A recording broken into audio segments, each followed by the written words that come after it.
تھی۔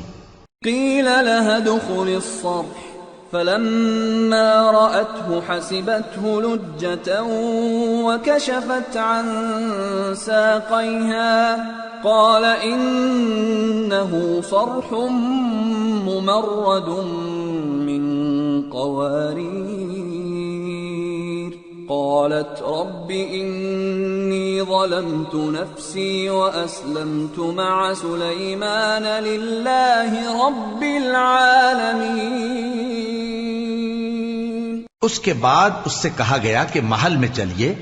جب اس نے اس کے فرش کو دیکھا تو اسے پانی کا حوض سمجھا اور کپڑا اٹھا کر اپنی پنڈلیاں کھول دی۔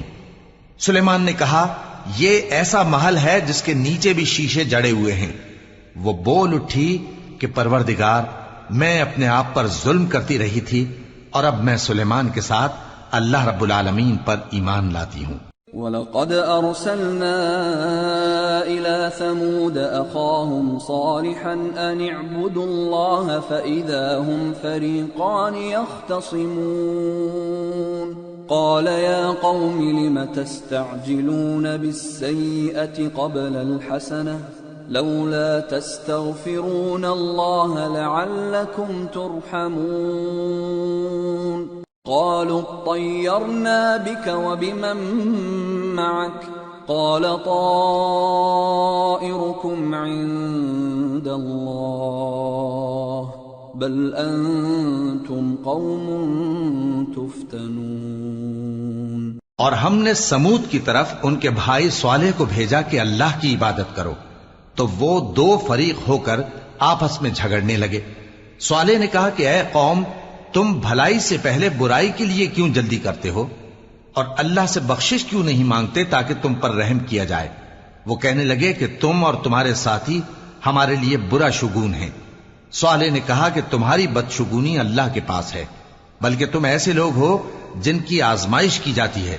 وَكَانَ فِي الْمَدِينَةِ 9 رَهْطٍ يُفْسِدُونَ فِي الْأَرْضِ وَلَا يُصْلِحُونَ قَالُوا تَقَاسَمُوا بِاللَّهِ لَنُبَيِّتَنَّهُ وَأَهْلَهُ ثُمَّ